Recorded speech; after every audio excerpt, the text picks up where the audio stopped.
The diamond earrings caught the afternoon light just right, scattering reflections across the glass counter like tiny bursts of sunlight.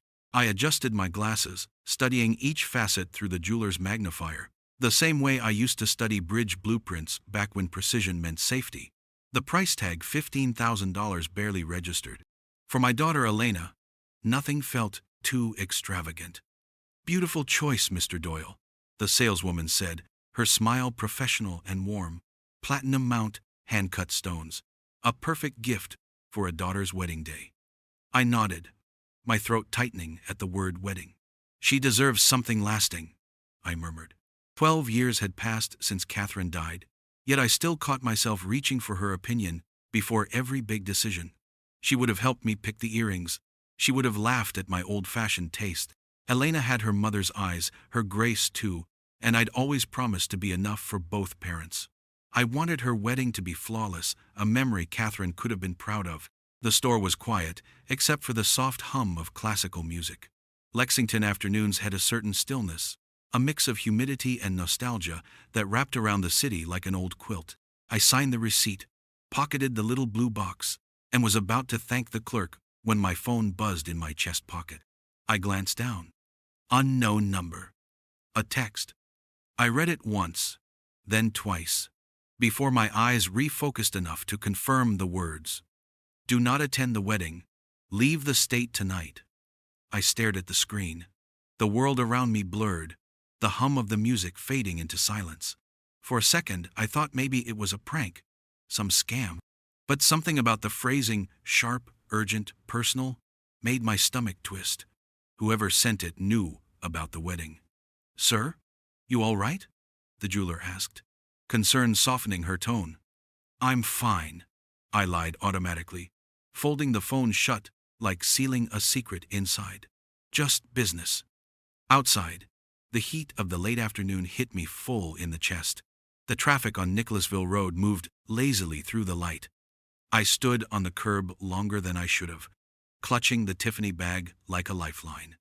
"Don't attend the wedding. Leave the state tonight." I ducked into a cafe nearby, the kind with old ceiling fans and the smell of roasted beans that reminded me of long project nights in my younger years. I sat by the window, ordered a black coffee I never touched, and reread the message again and again. It wasn't just the words. It was the timing. 2 days before Elena's wedding. 2 days before I was supposed to walk her down the aisle and hand over the only thing that mattered more to me than my company. My first instinct was logic, an engineer's defense mechanism. Break down the problem. Unknown sender. Possible motive. Maybe a mistake. Maybe some kind of extortion attempt. Still, the skin on my arms prickled with unease. I hit call on the number. No answer. Just one long ring after another, the kind that feels like an echo in a tunnel. No voicemail, no robotic greeting, just silence. I hung up, immediately called again. Same result. I tried to convince myself I was overreacting. Probably some automated phishing, I muttered. But even saying it out loud didn't make it sound true. Outside, the sun slid lower, painting long shadows across the street. The coffee cooled, untouched. I checked my phone again, hoping for a follow-up that would make it all make sense, a wrong number, a correction, something human. Instead, the screen lit up again. Another message. "If you go home, you'll never wake up tomorrow." The words punched the air out of my lungs. I looked up sharply, scanning the cafe. 2 students with laptops. A couple by the window laughing over pastries. A man in a gray ball cap reading the paper. Everyone looked normal. Too normal. My pulse thundered. Someone knew where I lived. For nearly 40 years, I'd built bluegrass structural solutions from scratch. I'd worked with steel, concrete, men who trusted blueprints more than words. I'd learned to see warning signs before disaster struck, cracks in the foundation, stress fractures in beams, subtle but fatal if ignored. This felt the same. I tried calling Elena, but my thumb hovered over her name before I stopped. How could I tell my daughter, 2 days before her wedding, that someone wanted me gone? She'd panic, or worse, think I was losing my mind. She'd mentioned more than once lately that I seemed tired, forgetful. I wasn't about to give her reason to believe it. The phone lay flat on the table, black screen reflecting my own wary eyes. I had two options: dismiss it as nonsense or trust my gut. And my gut, trained by decades of near misses and collapses, whispered one thing clearly. Something was wrong. By the time I left the cafe, twilight had settled over downtown Lexington. The air smelled faintly of rain and exhaust. I walked toward the parking garage, keys tight in my grip. The elevator doors closed, sealing me in with my reflection, a man in a pressed linen jacket, steady hands, but eyes that no longer trusted the world. At level 3, I hesitated before unlocking the car. The instinct to go home was strong, but another voice, quieter and older, warned me to stay away. In the end, I didn't drive to my house on Rose Hill Avenue. I steered toward the downtown Hyatt, booked a room under a name I hadn't used in years, R.C. Danner, my mother's maiden name, and drew the curtains tight. As I sat in the dark, phone glowing faintly in my palm, I reread the message for the 100th time. Don't attend the wedding. Leave the state tonight. If you go home, you'll never wake up tomorrow. The air conditioner hummed steadily, but the room felt colder than it should. Somewhere deep inside, I knew this wasn't a prank. Someone out there wanted me gone. And whoever they were, they knew me well enough to make me believe them. The hotel room was quiet, too quiet for a man who'd spent most of his life surrounded by the noise of construction sites, metal grinding, concrete pouring, men shouting over engines. The silence pressed on my chest like weight. I set the Tiffany bag on the desk beside the room service menu and stared at it, the pale blue box now carrying the uneasy shadow of those messages. I'd booked room 907, overlooking downtown Lexington. Outside, the skyline glowed in orange haze from passing cars and wet pavement. The city had a hum, steady and indifferent. Inside, my phone sat on the nightstand, black screen facing up like an eye waiting to open. I poured a glass of water, then checked the locks again. Door, balcony, latch, hallway, peephole, everything secure. Still, I couldn't shake the feeling that I was being watched. Maybe it was paranoia, maybe common sense. After 70 years of solving problems by blueprint and calculation, I knew this much. Fear often pointed to something real. At 9:42 p.m., I turned off the TV and sat by the window, notebook open on my lap. The engineer in me needed data. 2 messages, same number, no reply. Threat escalated. Possible motive? Money? Revenge? Misidentification? Then I thought about my daughter's fiancé, Mark Hayes. He'd been charming from the beginning, confident, ambitious, quick to compliment. But there was something in his smile that never reached his eyes. Catherine would have noticed it instantly. I'd ignored my instincts for Elena's sake. Now, I wasn't sure I should have. I tried to distract myself by reviewing my speech notes for the wedding. Halfway through the paragraph about family legacy, the phone rang. The sound cut through the silence like a siren. Unknown number. I froze, the glass in my hand trembling slightly before I set it down. For 3 seconds I just stared. Then I hit accept. Hello? A pause. I could hear breathing steady, controlled, male. Ray, the voice said finally, rough and low. It's Peter Lang. The name hit like a hammer. Peter Lang, former project manager at my company. The man I'd fired 8 years ago for siphoning contract funds through fake invoices. We hadn't spoken since. Peter? I said cautiously. Why in God's name are you calling me? I didn't think you'd pick up, he said. His tone wasn't defiant, just tired. I wouldn't have contacted you if it wasn't serious. You need to listen to me carefully. I felt my pulse quicken. You're the one sending those messages? Yes. A pause. And you need to do exactly what I say. My grip on the phone tightened.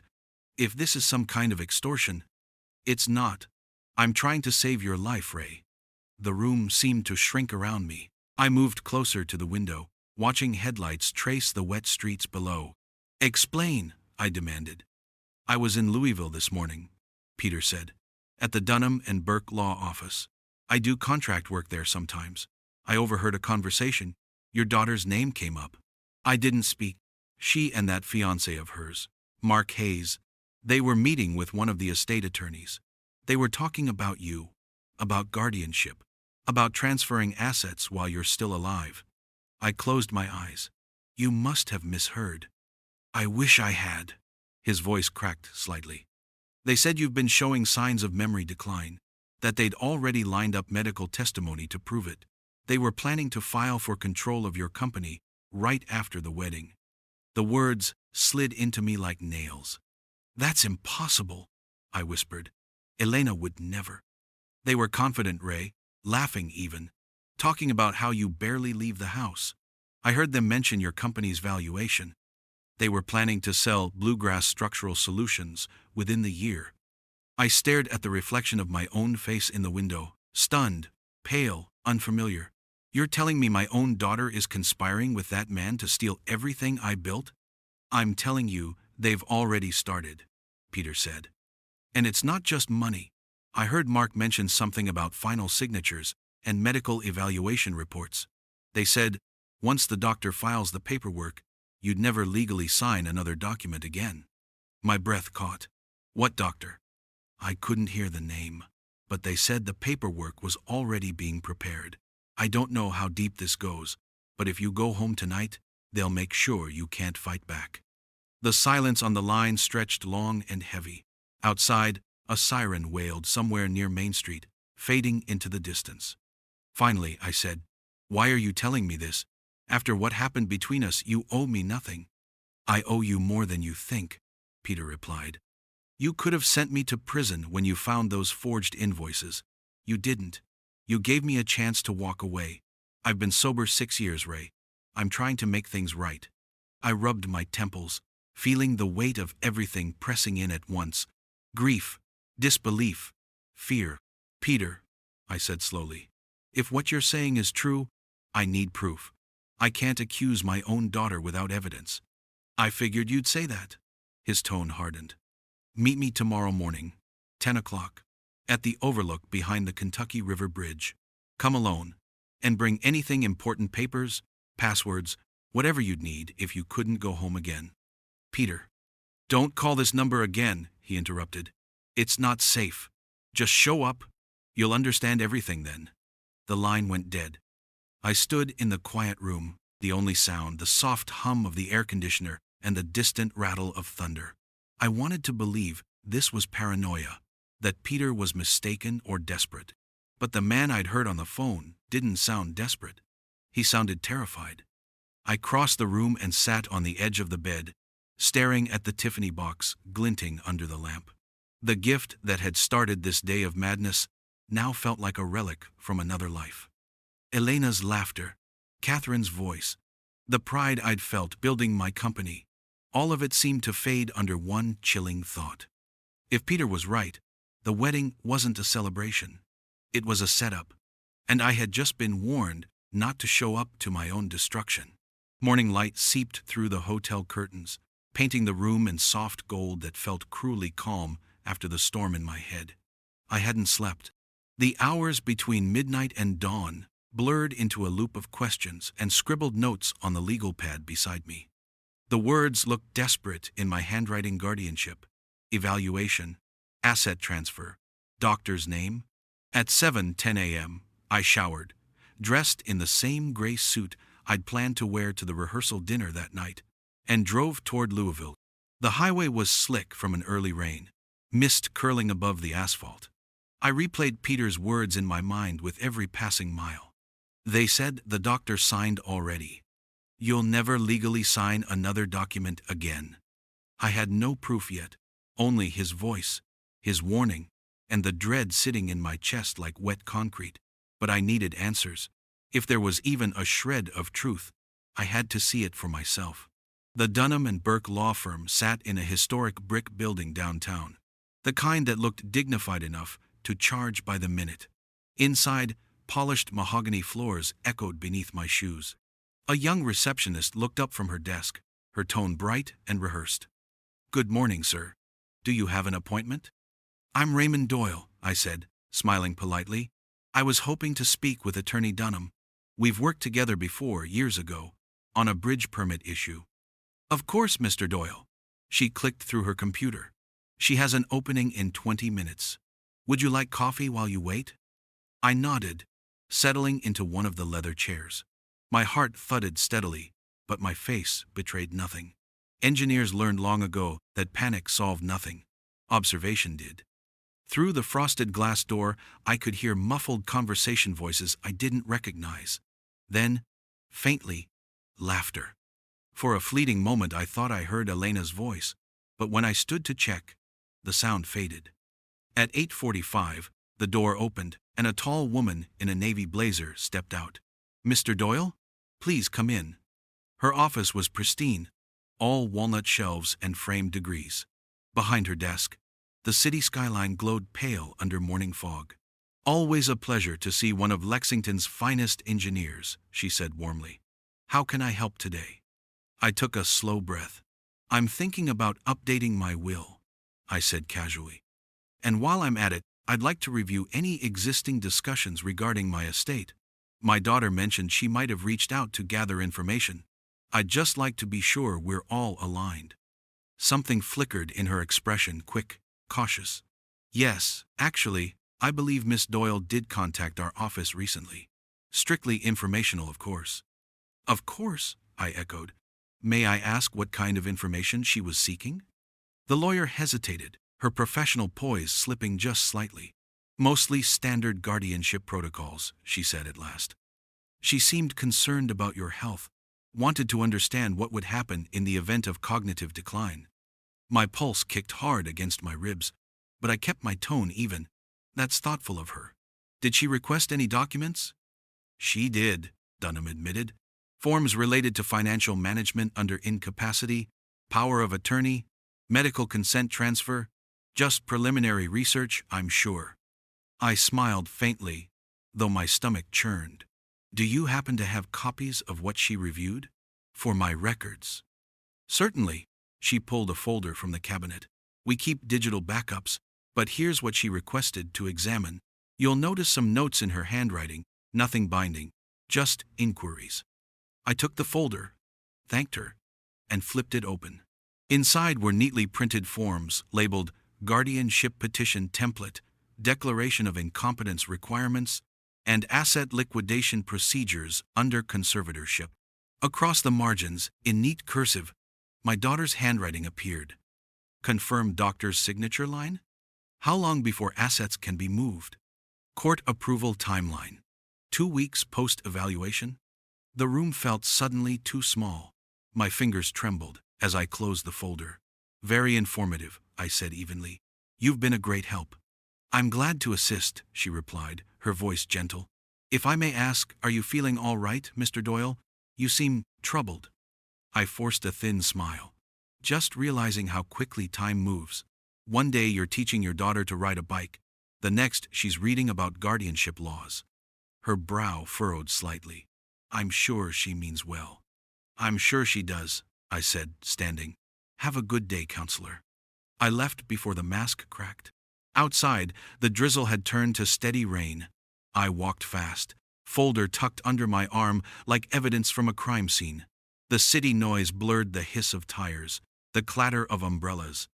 My mind replayed every memory of Elena's concerned questions, every casual remark about my forgetfulness. A month ago, she'd insisted I see a neurologist. Just a checkup, Dad, she'd said sweetly. You've been misplacing your keys a lot. 2 weeks ago, Mark had joked about installing a home caretaker system, just in case something happens. And 3 days ago, she'd asked about my company's valuation for estate planning, she'd claimed.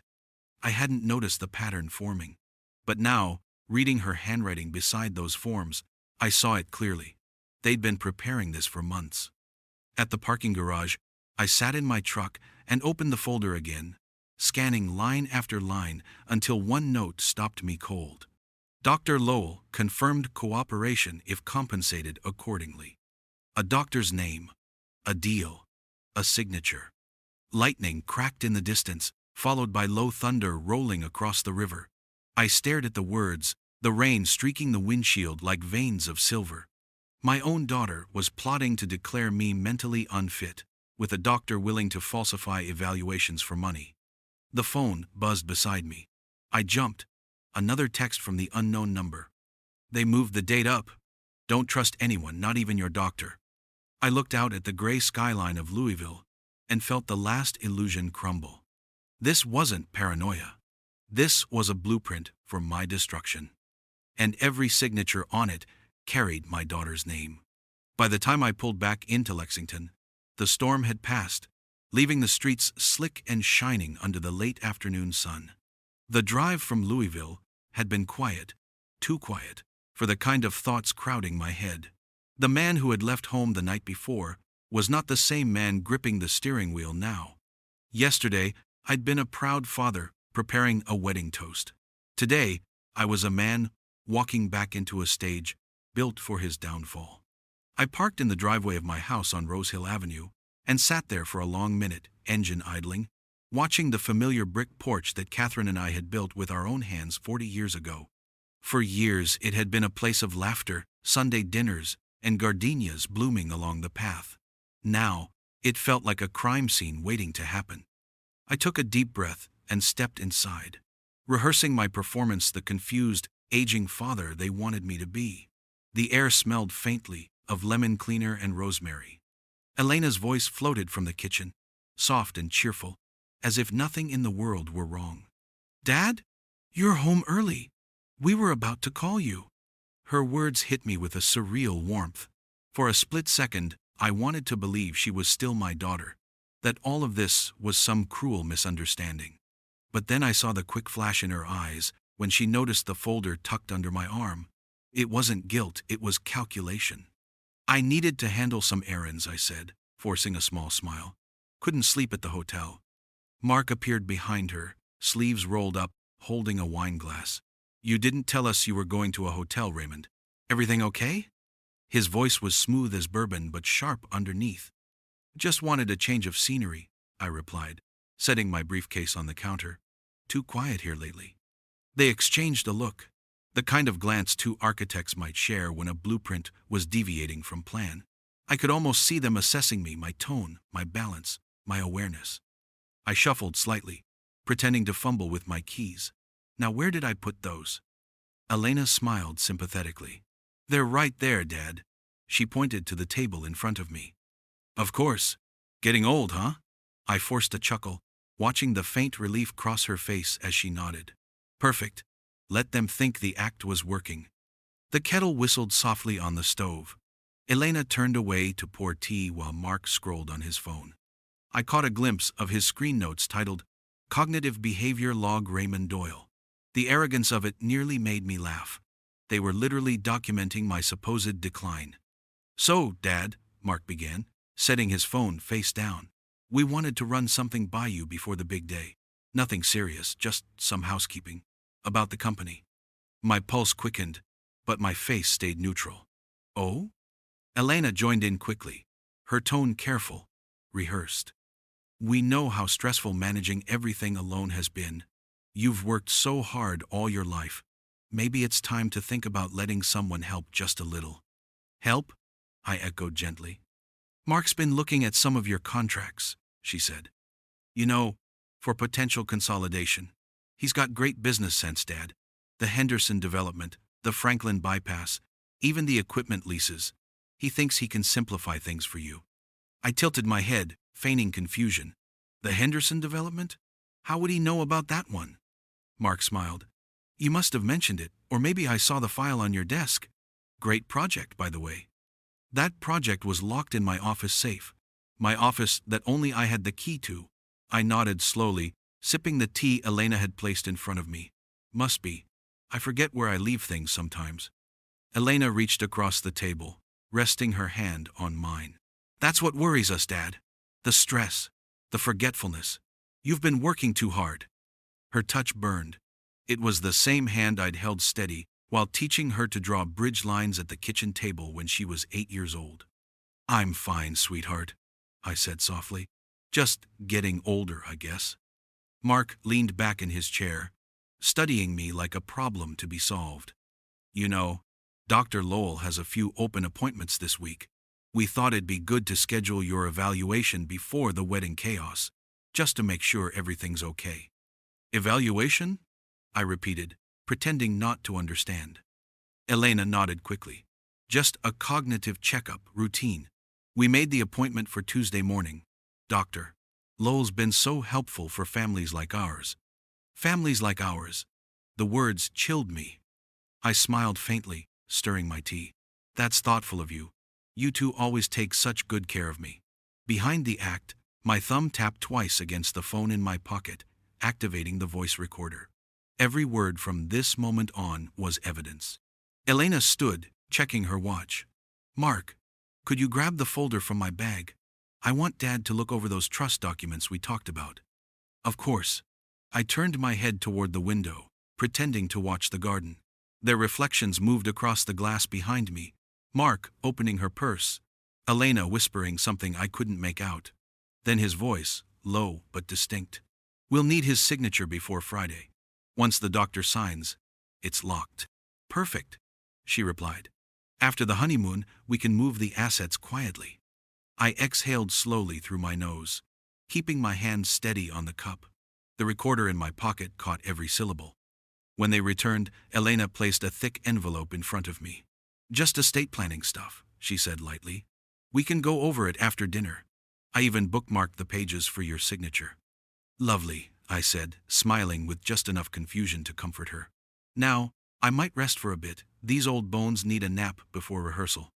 Good idea, she said. We'll handle dinner. I stood slowly, pretending to wobble just a little as I left the kitchen. Behind me, their voices dropped again, muffled but urgent. He's slipping faster than I thought, Mark whispered. Elena's reply was soft, almost affectionate. Good. The court won't question the doctor if it happens this soon. I closed the door to my study quietly and leaned against it, the act finally falling away. My hands trembled, not from age but from fury. I opened the voice recorder app, pressed stop, and watched the file save automatically. One recording wasn't enough. I'd need more, much more. If they wanted to treat me like a senile old man, then I'd become exactly what they expected. Long enough for them to hang themselves with their own words. The rain came back that night, soft and steady against my study window, as I sat reviewing the audio recording for the 10th time. Their voices played through my phone like ghosts whispering betrayal into the quiet house. We'll need his signature before Friday. After the honeymoon, we can move the assets quietly. Each word felt like a nail driven deeper into something I'd once believed unbreakable. My daughter's voice steady, practical, not cruel, just cold. A professional planning a transaction, not a daughter plotting against her father. At 7 a.m., I left the house before sunrise, pretending I had an early meeting. I couldn't risk another breakfast, with the two of them smiling across the table like vultures disguised as family. The roads were wet and empty, and the wipers beat in rhythm with my pulse as I headed toward Frankfurt. Peter Lang had said to meet him by the river overlook. The place was quiet, just an empty picnic table, a railing, and the Kentucky River winding below like a strip of gray silk. The air smelled of wet grass and diesel from a nearby tugboat. Peter was already there, hands jammed in the pockets of a worn leather jacket. He looked older than I remembered, leaner, face lined with guilt or something close to it. Ray, he greeted quietly. You came. I came for answers, I said, keeping my distance. And for proof. He nodded, pulling a small flash drive from his pocket. You'll have both. What's on it? Audio. Part of the conversation I overheard at Dunham's office. The rest is notes, stuff I found when I went back for a cleanup job last week. They left documents in the shred bin. I pulled them before they were destroyed. He slid the drive across the wet table. I hesitated. Why help me? Because I know what it feels like to lose everything you built, and because this time, I don't want to be the guy who keeps his mouth shut while someone else gets ruined. I pocketed the drive. You said this isn't just about money. Peter's expression darkened. It's not. They're after the life insurance too. Catherine's old policy. My chest tightened. That policy was closed after she died. It paid out to cover the mortgage. That's what you think, Peter said. But I saw copies of renewal forms, your daughter's name listed as contingent beneficiary. The policy's active again. Mark must have used old contact info from your files. They forged a medical declaration last year to keep it open. I stared at him, disbelief twisting into dread. You're telling me they reactivated my late wife's policy? Yes, he said grimly. And they've been paying the premiums through your company account. I saw the transfers. Someone's setting up a payout, Ray, and it's not going to you. I gripped the railing to steady myself. The cold metal bit into my palm. You think they plan to kill me? Peter's silence was answer enough. Mark mentioned something about a medication dosage change during the lawyer meeting, he continued. Said after the ceremony, we'll let the doctor handle it. They're setting up a medical incident that can look natural. Stroke, maybe. Sedative overdose. They need the doctor's cooperation so it passes as accidental. I swallowed hard. Dr. Lowell. Yeah, that name came up. You know him? He's Elena's friend from the hospital board. He's been visiting lately, asking about my prescriptions. Peter's eyes darted toward the parking lot. Then you need to leave. Right now. Don't go back home. Don't go to the wedding. They'll move faster if they think you're alone. I can't just disappear, I said, shaking my head. That would hand them exactly what they want. I need evidence more than hearsay. More than a recording. You're walking a tightrope, Peter warned. If you stay, they'll act sooner. But if you run, you'll never clear your name. I've built bridges all my life, Peter. Tightropes don't scare me. He sighed, pulled a folded sheet from his jacket. This is the number of a friend, Rachel Voss. Private investigator, used to be state police.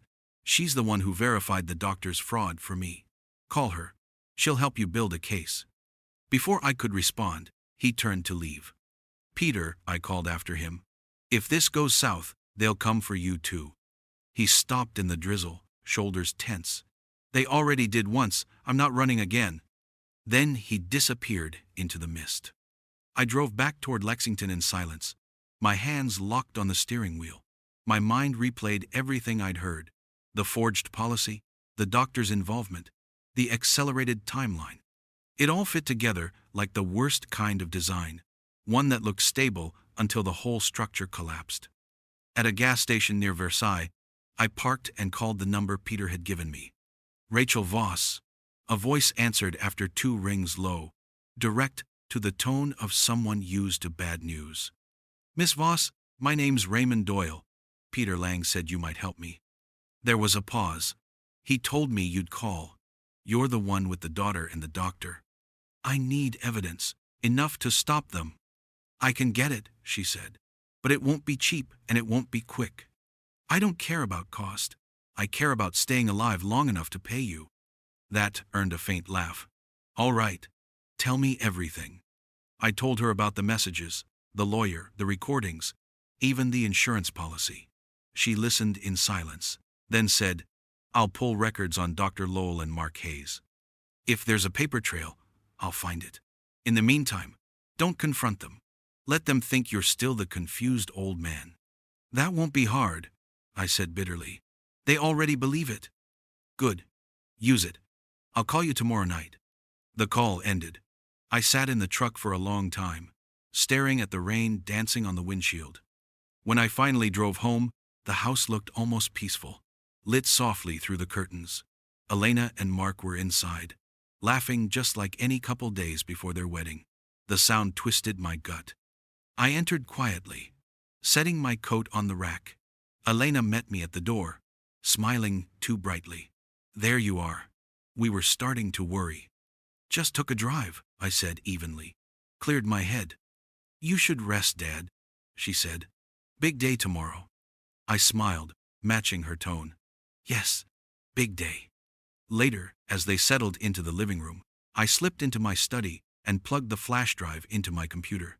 The file opened to an audio clip, muffled at first, then clear. Mark's voice. We'll sign the medical order right after the vows. He'll drink the champagne, and Dr. Lowell will handle the rest. Elena's reply, good.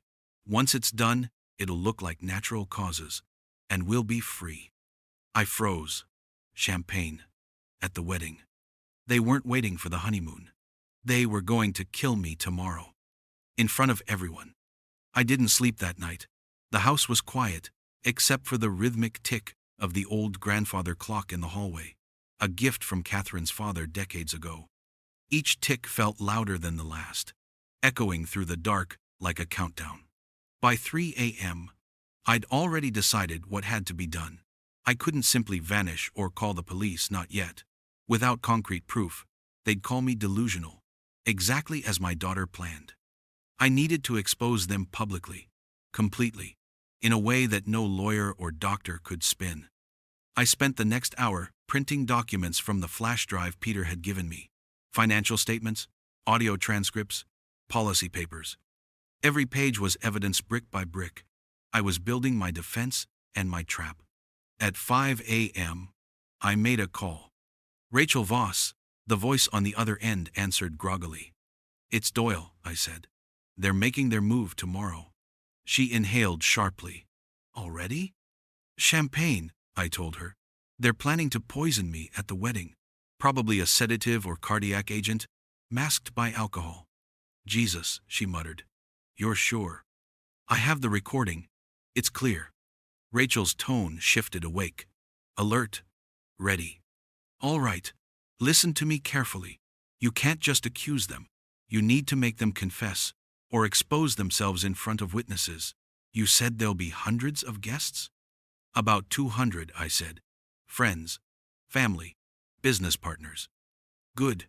That's your court." I could almost hear her smirk through the line. "What do you suggest?" I asked. "I'll be there," she said. "I'll pose as staff. I have friends who can pass me as an event photographer. You just need to make sure the audio system works, and that you control it." "I already arranged professional audio for my speech," I said. "I can patch my phone directly into the system." "Perfect. You'll need a trigger, something that forces them to reveal the truth or react. Get them talking, keep them close. Make sure every word is recorded. I'll handle the rest." By sunrise, I had a plan. I showered, shaved, and put on the same gray suit from the day before. In the mirror, the man staring back wasn't the frail retiree they imagined. Beneath the lines and the gray hair was someone who'd survived recessions, corporate takeovers, and 40 years of brutal contract negotiations. They wanted to treat me like an old man losing his mind. Fine. I'd use that mask until it became their undoing. At 7:30, I drove to my office one last time. My assistant, Harriet, looked up in surprise. "Mr. Doyle, I thought you were taking time off for the wedding." "I needed to finalize something for the company," I said calmly. In my office, I opened a new legal document, a transfer deed. Effective immediately, Bluegrass Structural Solutions would belong to the Catherine Doyle Foundation for Engineering Education. The foundation had been dormant since Catherine's death, but now it would hold every share, every asset, every patent. If anything happened to me, the company would be untouchable, protected under charitable trust law. When I signed the papers, my hand didn't shake. Harriet knocked lightly. "Do you want me to notarize those?" "Yes, please. And Harriet," I said, lowering my voice, "make sure these are delivered to Attorney Miles at First State Bank before noon. No copies here. None. Understand?" She blinked, sensing the tension. "Yes, sir. I'll take care of it personally." "Good woman," I said softly. Before I left, I locked my computer and slipped the flash drive into my pocket. One more copy went into the floor safe, beneath Catherine's old photo albums. By late morning, I was sitting in Rachel's small downtown office. The walls were lined with case folders, old photographs, and a map of Kentucky with pins stuck in half the counties. She looked composed in a crisp white shirt, camera bag slung over one shoulder. "Here," she said, handing me a small recording device shaped like a pen. "Clip it to your jacket during the wedding. It'll capture everything within 20 feet. Battery lasts 8 hours." I nodded, pocketing it beside my phone. Rachel continued, "My team will be on site by 4. We'll set up cameras near the bar, the head table, and the champagne service. If they try to pull something, We'll have it on video. I've already contacted a forensic toxicologist to be on standby. Efficient, I said. I don't play games when someone's about to get murdered, she replied simply. Before I left, she handed me a manila folder. You'll want to see this. Inside were printed pages of Mark Hayes' financial history, gambling debts, offshore wire transfers, and suspicious payments to Lowell Medical Consulting LLC. Rachel tapped one line near the bottom. $25,000 transferred 3 weeks ago to Dr. Lowell's personal account. Reference memo, consulting retainer. That's your smoking gun. I looked up. You found this overnight?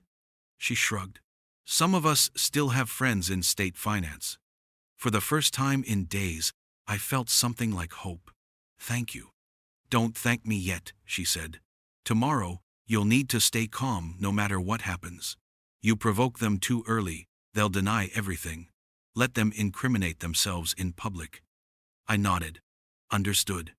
That evening, I returned home. The house was lit softly, dinner already on the table. Elena smiled as if the world were perfect.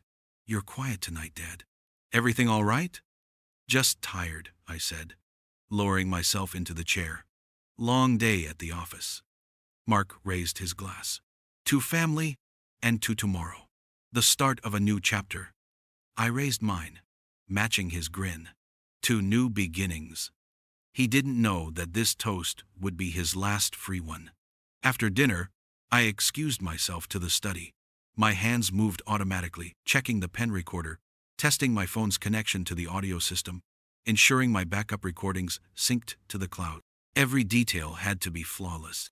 On my desk sat a framed photograph of Catherine, taken the summer before she passed. I picked it up, tracing the glass with my thumb. You were the only one who could see through people, I whispered. I wish you could have warned me about this. Outside, thunder rolled across the hills, faint but steady. Tomorrow, the vineyard where they planned to celebrate love would become a courtroom.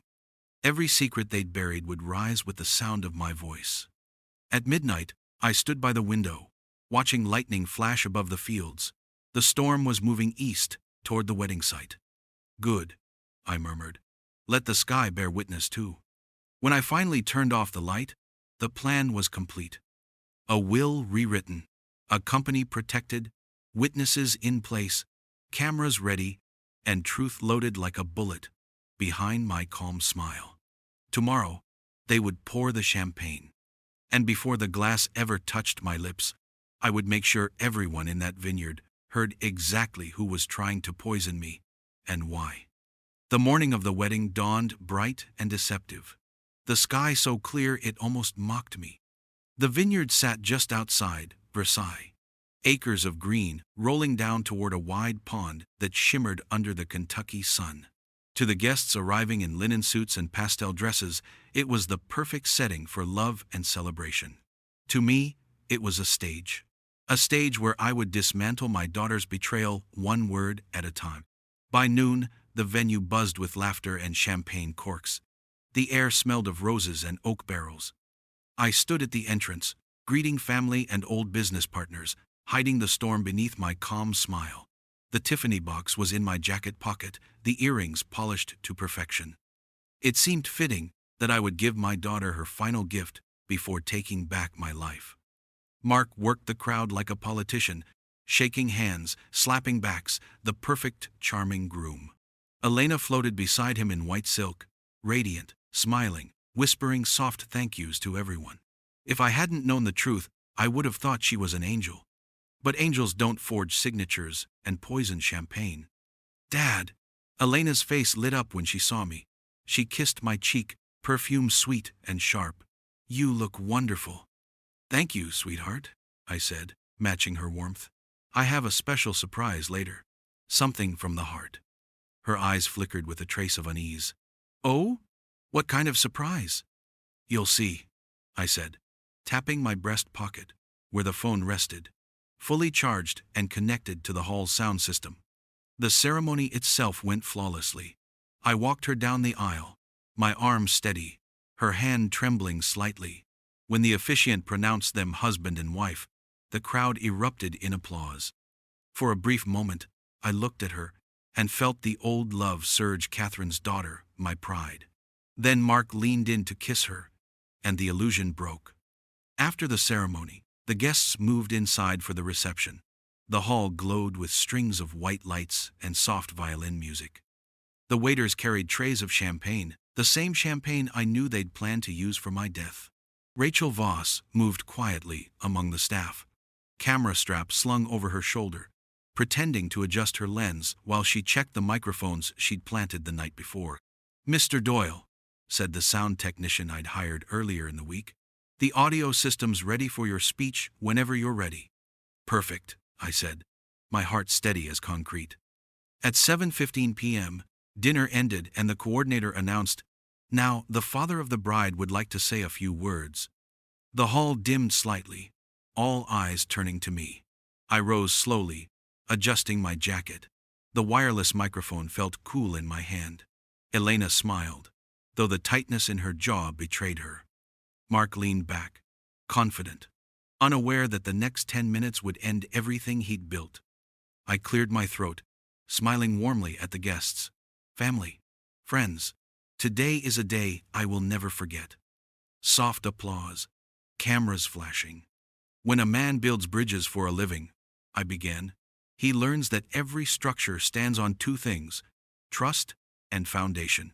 Without them, even the strongest design will collapse." A murmur of approval rippled through the crowd. I looked directly at Elena. "And family, my dear friends, is no different.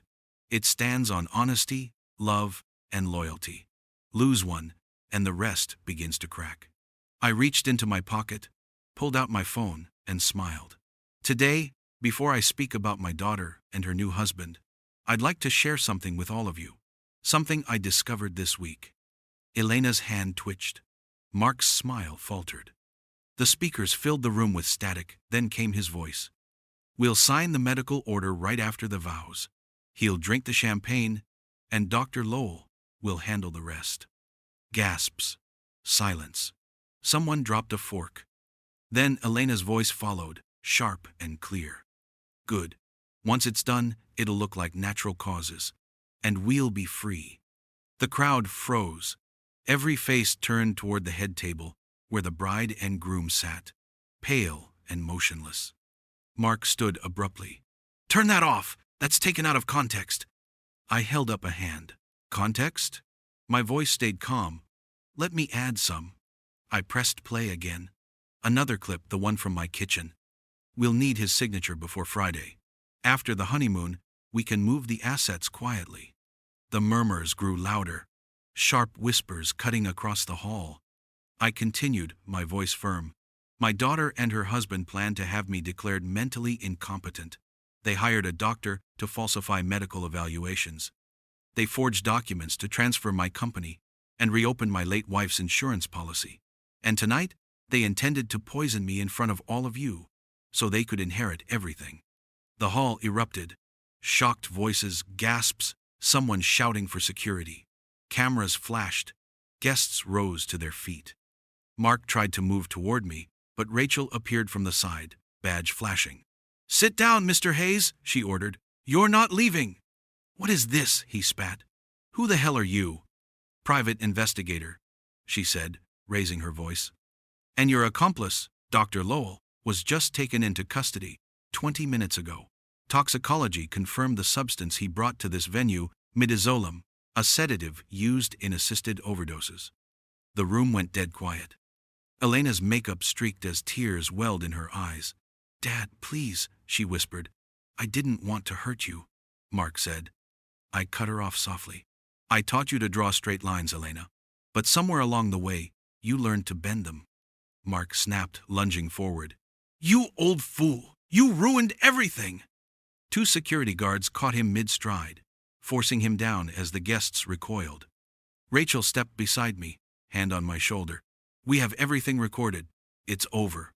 I looked at the chaos, the guests whispering, the flashing cameras, my daughter sobbing beside the man she'd chosen over blood. The Tiffany box felt heavy in my hand. I opened it and set the earrings on the table before her. "You wanted something priceless for your wedding, Elena. Now you'll remember what real value costs." She looked up, trembling. Dad, please, forgive me. Forgiveness isn't mine to give, I said quietly. That belongs to the woman you betrayed when you used her name, your mother. Rachel motioned to the police officers entering through the side doors. They led Mark away, wrists cuffed, still cursing. Elena didn't move. She just stared at me, mascara-streaked tears cutting black lines down her face. The guests began leaving, murmuring in disbelief. The violinists had long stopped playing. The fairy lights above flickered as the storm clouds rolled in again. I turned off the microphone, the silence settling heavy. The sound technician approached hesitantly. Mr. Doyle, I think everyone heard you loud and clear. I nodded. That was the point. Outside, thunder cracked over the hills. Rain began to fall, washing over the vineyard like a baptism. I stood beneath the awning, watching lightning flash over the fields where we'd once planned family picnics. Rachel joined me, her tone softer now. You did what had to be done, Ray. You saved your own life. I stared at the storm. Maybe. But I lost my daughter in the process. She was silent for a moment. Then she said, some bridges can't be rebuilt. I nodded slowly. Then it's time to stop building for others and start standing on what's left. As the police cars pulled away, red and blue lights reflecting off the wet pavement, I looked back at the empty hall one last time. The sound system still hummed faintly, the echo of my voice lingering like thunder in its wires. The wedding that was meant to end my life had instead resurrected my will to survive. And as the rain fell harder, I whispered to Catherine's memory. They tried to bury me, love, but you taught me how to pour concrete deep. 6 months later, the Kentucky hills were green again, blanketed with wildflowers and the soft hum of summer cicadas. I sat on the porch of my farmhouse outside Berea, coffee in hand, the morning light spilling across the fields that had once belonged to my father. The same hills that had watched me build everything and almost lose it all. The vineyard where the wedding took place had gone quiet, its gates locked. The company that once hosted lavish events, now under state investigation, Mark Hayes and Dr. Lowell were serving 12-year sentences for attempted murder, fraud, and conspiracy. My daughter, Elena, had taken a plea deal 5 years with possibility of parole. She'd written me letters from prison every month since. I kept them all, unopened, in a small cedar box on the shelf beside Catherine's photograph. I'd read the first one, though, just once. It began with, I don't expect forgiveness, but I want you to know, I remember the bridge you built across the Kentucky River when I was 10, how you said it would outlast both of us. And she was right. That bridge still stood. After the trial, Rachel helped me finalize the Catherine Doyle Foundation. We turned my old company into a scholarship fund for young engineers from small towns kids like I once was, full of grit and fear and stubborn dreams. The first group of recipients visited last week. I gave them a tour of the office and told them what Catherine used to tell me. Strength isn't about what you build, it's about what you refuse to let collapse. As I sat there watching the sunrise paint the horizon gold, I realized something I hadn't understood before. When you're betrayed by the people you love most, the pain doesn't fade. It settles, like sediment at the bottom of a river. But above it, the water still flows. Life still moves forward. I glanced at the letters again, then back at the open fields, the quiet air carrying the scent of honeysuckle and rain. Catherine, I whispered, we built something that outlasted the lies. Because in the end, the real inheritance wasn't money, or land, or legacy, it was clarity, the kind that comes only after everything false has been washed away. And in that quiet Kentucky morning, for the first time in a long time, I felt free.